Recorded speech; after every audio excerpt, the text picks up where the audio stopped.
going to be like the biggest tool that you have.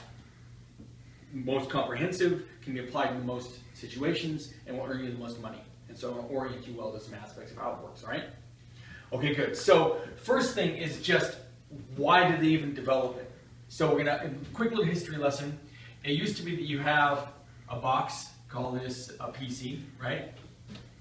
And on here, you have on top of it some actual operating system. And on top of that, you have software. So the PC is actually a machine, it's hardware.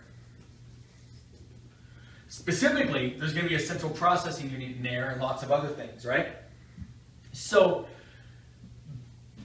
for a long time, this is how you had to develop software. You had to look at, what actual physical machine do I have?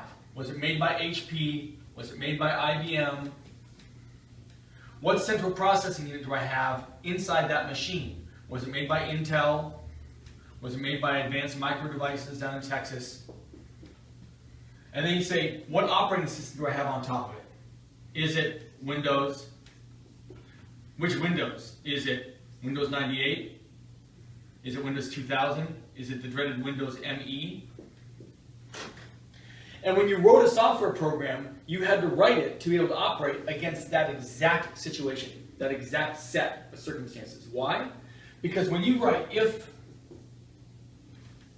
age greater than 20, that has to be translated down to ones and zeros, right? It has to be translated to binary, machine code that the machine can understand. But every set of instructions for how to make the computer evaluate this and operate off of it is going to be different based on which machine you have, what CPU it uses, what operating system is on top of it. It's a nightmare for a software developer. And over the years, they've added lots and lots of tools to make that a little bit easier, but it wasn't until they came up with a really, really cool idea in the mid-90s that it all got a lot easier. And that idea is this. Let's take all of that problem of which OS and which central processing unit on which machine, and let's have the people that actually developed a language build a layer in between. And this layer can take whatever code you write, and it takes care of converting it down to whatever that combination can do. You only have to write this way. You have to write one thing, only once. Make sense? Good. That was done first, well, I don't know if it's first, honestly. I just know it was the one that actually had the most traction, became the most popular with Java. Java is a language that became popular in the mid-90s and is extremely popular nowadays. They introduced a thing called a virtual machine. And a virtual machine is this. You'll have that whole big black box that I just described of operating system and CPU and actual physical hardware. And it's all a black box. As far as you know, it could be anything. It could be a wooden computer. You don't care. On top of that, the guys that made Java made many, many, many different versions of what they call a virtual machine. So if you were running the operating system Windows on an Intel chip, a very specific one, on a computer made by Hewlett-Packard, and all these different varieties, you get installed on that machine when you went to go install Java, the exact right virtual machine for that set of circumstances. Make sense? Then all you had to do was write your Java program once, and then you could actually run it on this machine, or you could send it to your friend Bob, who has a whole different black box, but he's installed the correct virtual machine, and now he can run it. Does that make sense? Beautiful. It was awesome. It's an unbelievable change for software developers, because with basically one program written one way, you could distribute it for dozens of different platforms. This is called a platform, right? And it'll work just fine. So that was a huge step forward. Well, Microsoft did something similar. And what they did similar is called .NET.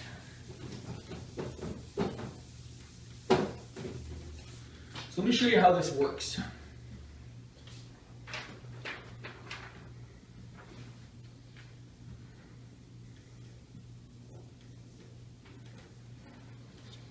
Down at the bottom, you need ones and zeros. This is what the actual central processing unit can understand, right? Above that, you have a thing called a CLR. That's a common language runtime. So let's break those three words down. Common means it applies to the whole of a thing, all the different parts. Language would mean that it applies to the languages involved in the whole of the parts. And runtime? What's a runtime? A runtime is that thing that's constantly operating on your machine while the machine is running. The operating system actually can be thought of that way. Windows is always running. It's not like Microsoft Word, where you turn it on when you want to, and when you want it off, you turn it off. The operating system is always on. A runtime is the same way. It's a program that's running, except you don't really see it. You see Windows because you use it all the time. You don't see the runtime. The runtime is a program that's sitting there ready and waiting, always looking for the things that it's supposed to do and handling them when they come up. So what does it handle? Well, above this is common, intermediate language. So this runtime is getting instructions in a certain language. And it's a common language. That means it applies to all the things that are in the whole .NET area, and you'll see what they are in a second. And it's intermediate. It's between two things. What's a between? Well, let's say you write your code in C#. Great, you guys have seen some C#. You've heard of Visual Basic. Visual Basic is another language. It doesn't differ very much in terms of syntax from the C# that you guys have seen. It's very, very similar. There's another one you guys have heard of called C++, right? These are some of the languages that .NET can work with. So a common intermediate language means any instructions in any of these languages get converted down to an intermediate language. That language, the runtime, can grab the instructions in that language, not in any one of these, and do something with them to turn them down to ones and zeros. Machine code. Make sense? Good. So there is one step in between, which is that right in here, you need to have a compiler. It compiles your almost English language instructions and turns them into code that can be executed. Now, way back in the day, 30, 40, 50 years ago, the compiler would literally bypass all this and turn it into ones and zeros. That was the output of a compiler. And by the way, the output of a compiler is typically called a binary file. Why? Because it was ones and zeros. It was a set of ones and zero instructions that the CPU could actually understand. Well, the output of this compiler is not in ones and zeros. It's in an intermediate language. So that's kind of an interesting concept. Let's give an example of how this would work. You guys are very used to some of the basic native data types. Things like a string is native, a decimal, right? Well, there's one you guys have worked with a little bit called a float. You may have seen one called a double. Have you guys seen either of those data types or heard of them? Okay? If you try to clear up the word on there, it can get quite confusing. Part of the reason why is they're not that dissimilar. And one of the interesting things you'll find is that depending upon which of these languages you're using in .NET, they'll call it one or the other. The funny thing is, when it gets compiled and turned into something the intermediate language can actually understand, it looks the same either way. They're called common types. And all that really means is a data type that, regardless of the language in which you used it, ends up being the same thing usable by the common intermediate language. It's one way to just get it all down to one format. It produces the same effect. It's usable the same way. You can do the same things with it. It's got the same degree of accuracy, for example. The same sorts of operations can be done against it, but the syntax of how you do those operations could change depending upon what language you do. At the end of the day, though, a double is a double, which is an extremely accurate, high precision number where you can have lots of significant digits. It could be 1.24567 all the way down to an incredible number of decimal places. Make sense? Well, how you actually handle this syntactically in individual language may vary, but what ends up happening down here in the common intermediate language, it all ends up looking the same. There's actually little tools that come with Microsoft.NET where you can actually write programs in 3 different languages and then compile them, and you'll see what the actual output language in this language looks like. It's not very user-friendly, it doesn't need to be, but it's kind of interesting to see, okay? And in fact, in the C# 3.5, C# 2008 and the .NET 3.5 platform book, the yellow and black book, right? You'll actually find the first several pages, technology on how to do this. It's already on your computers, you can run that, and it actually breaks down whatever you compiled into this language. Base class libraries. This is a concept that is not unique to .NET at all. Modules in Python. These are pre-made libraries of code. Yeah. But that's part of .NET. And the funny thing is, the base class library is available in each of these different languages for you to use. The syntax of how to use it might be different, but guess what? Just like anything else, when it gets compiled down, it turns into this common intermediate language. Right? Yeah. Good. So this little step in here, the compiler. This is, you actually work very close to this when you're building in .NET, but you don't use it, like call it out directly. What I mean by that is you're writing a little program, right? If this, then that, print blah, blah, blah. And you write it, let's say in C#, because that's what we're teaching here. When you are in Visual Studio and you press start and you want to execute that program, it goes through the whole process of compiling that down to the common intermediate language, and then the common language runtime grabs those instructions, turns it into ones and zeros, and your machine runs and does what you tell it to. That happens every single time you press start. You can actually manually cause that to happen as well. The program that does it is called csc.exe,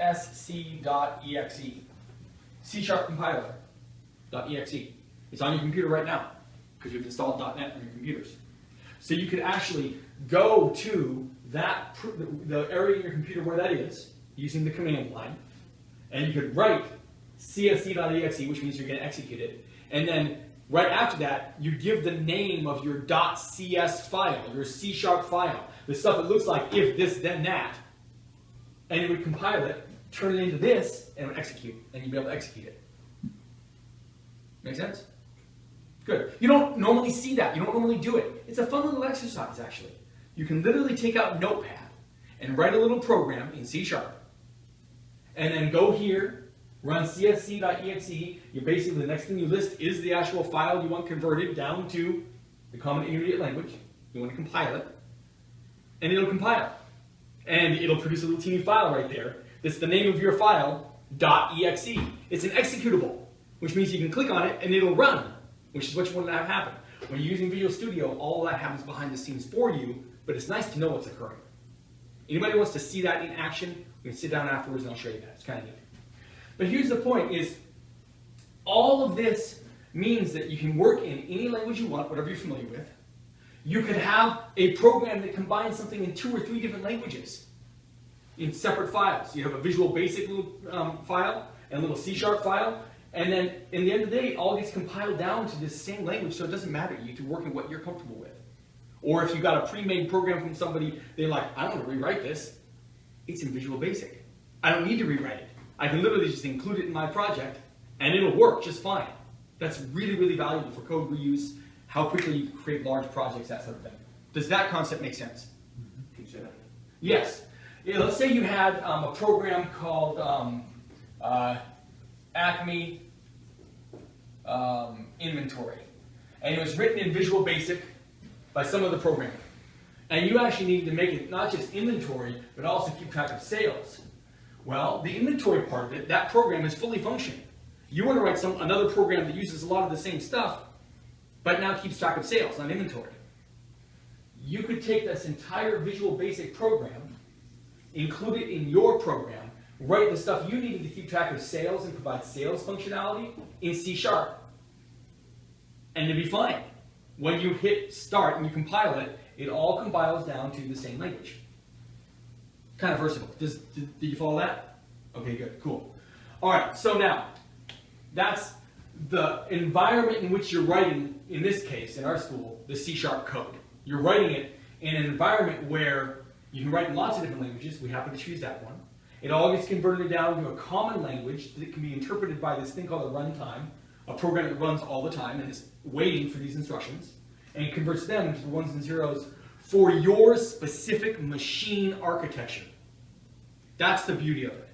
You don't ever have to worry about that. It just works. And it's Microsoft's job to constantly update this whole framework so that as the different variations of new CPUs from Intel and other manufacturers come out, new hardware, changes in Microsoft Windows, all those kind of things, as those come out, as they do all the time, they keep this whole system updated, and you just have to write your code and not worry about it.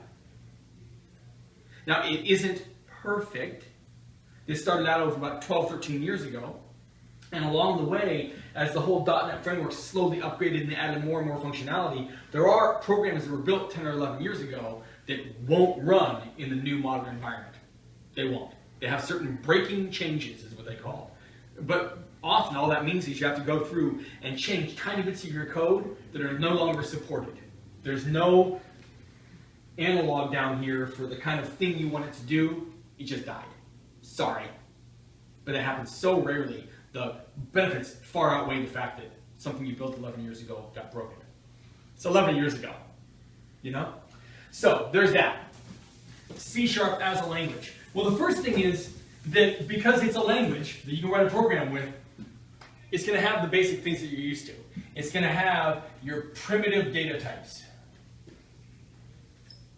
And those primitive data types, again, what are some of the types of data? Strings. Yeah, you have string, you have integers, you can have these floating point decimals, you have this straight decimal. Those are built-in data types. Make sense? Good. So you're going to have all those because it's a programming language and you need those. The other thing you're going to have is logical operators.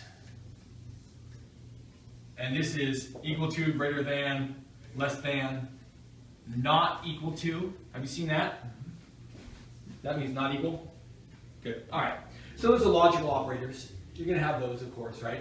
And you'll also have control of execution language elements. This would be your if, then, else, while, all those things that let you branch the execution of your code. You need to be able to declare variables of certain types, and you need to be able to control the execution of your program using comparison of logical operators and control flow, execution of control flow. All right? Good. But one of the cool things that C# does, it gets into the whole realm of object-oriented programming. So I'm going to give you an example of it, and this will be a little more real world than like a car is a class of object. This is true, a car could be a class of object in a program. But here's a little more real one. What if you had need of a message handler? What's that? Well, in the physical universe, it could be a person that's at a desk. Here's a person at the desk, right? And they get messages in, a constant stream of them. And they have to figure out where in the organization do they go? Do they go to HR? Do they go to sales? Do they go to manufacturing? That would be a message handler, right? If you're going to take away the paper process and the physical universe occurrence here, you actually have to create an object in your program called a message handler. In other words, you have to make that in code. Well, how do you do that? You do that by falling back on the basics of what a class would have. A class is going to have characteristics and methods. This is things it can do. So, what are the things that a message handler could do? Well, they have to receive a message, don't they?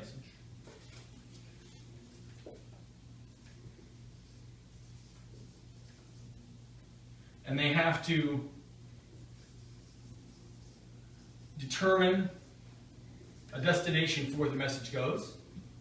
And they have to send a message. It's really three things that they do, right? Good. What are some of the characteristics of it? Like where before you might think of a car has characteristics like engine type, chassis type, that sort of thing.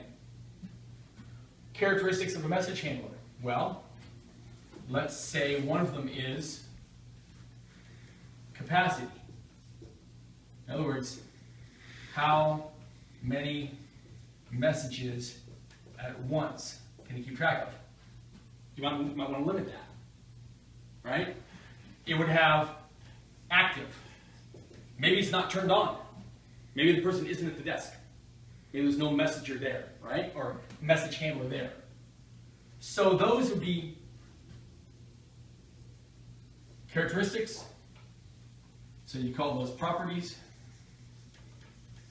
And these are the things it can do. You call those methods. And you can start to design a class. Now, this represents an actual physical thing in the physical universe. There could be an actual message handler. It represents an object. And what it really represents, when you're writing it down for the first time in your code, is a description of the conceptual idea of a message handler. A message handler would have to have the following characteristics and be able to do the following things. And that's how you design a class. C# lends itself very, very well to that. It was built from the ground up to be object-oriented. What's the opposite? The opposite is generally just a straight linear flow of execution. You start here, you run and you do a bunch of things, and then you end. Along the way, you might conditionally branch out, execute something, and then come back to the main flow of execution, but it's still beginning to end. This works differently. When you define an object, you can then create one inside your program. This is the concept of what it could do. Now let's make one. So your program spins up. It starts right here. But then it makes a message handler object. And until that thing is closed, until it's terminated, until you kill it off and take it out of memory in your computer, it sits there doing whatever you program it to do. It's now an object. That process is called instantiation. You're making an instance of that class. And now that message handler object is sitting there in memory. Now, this all happens way down below the scenes, and you don't even know how it has to happen. You don't have to know how it happens. It's awesome that they can manage all these different sections and locations of memory and how they're going to behave. That got solved years ago. What you get to do as a developer is just say, hey, I want to make a message handler class. It's got the following properties and the following methods. Great, awesome. So I defined it. Now, give me one. And you'll say, message handler handle equals new message handler. Awesome. Now I've got this message handler object. I called it handle. And I get to do whatever I want to with it. I can set it as active. I can set it as inactive. I can change how many messages it can have. I can tell it to receive the next message from a list of messages. I can tell it to determine, based on some property of the message you just got, where to send it. What's the destination? And I can tell it to actually send it to that destination. This has a little bit of an analog to the drill some of you guys have been doing in Python, where you have to scan a file structure for files, check an aspect of it, which is, has it been revised within the last 24 hours, and then based on that, decide where to send it. That's kind of a message handler. You see that? You have the things it can do. It can grab something, figure out where it's going to go, and send it. That's actually the process of design that you do to create an object. Good. So C# lends itself very well to this. You get to have a lot of fun with these. You can actually, now that you've created a generic template for how a message handler would behave, you can then create a whole nother definition of a different class that takes all of these characteristics and methods and can add on to them. But it inherits all of these. Let's say you wanted to create a high capacity message handler, because you knew that you were going to have a really phenomenal machine given to you that had super fast processor, going to handle a lot of things all at once. And you're like, wow, okay, so I'm going to write a version of this that can handle hundreds of thousands of messages a minute. And this isn't going to quite cut it. It's going to need to do these things, but it's going to need more. It's going to need to have ways to be able to take a whole chunk of message and set them off to the side for later delivery, and then keep checking on them to see if that delivery came up, and then if they are, pull them back and then send them off. Well, I don't want to rewrite this because I'm already using it somewhere. Well, let's just inherit from this and say, we're going to call this Turbo Message Handler. So now we make a new class. It's called Turbo Message Handler. And it inherits from, you actually use those little colons, message handler. And then you can go in and you can actually, inside it, write new properties and new methods, but you still get the earlier ones from the one you inherited. That's kind of cool. You'd have to write a new method in there for determining whether some message should be delivered later and shoving it off somewhere. And then a method for checking if any of the messages are ready to be sent that have been stored. Right? Fine, you can do that. But you also don't have to rewrite the basics of how to receive the messages and how to send them, because that already got done, and you inherited that when you inherited this whole class.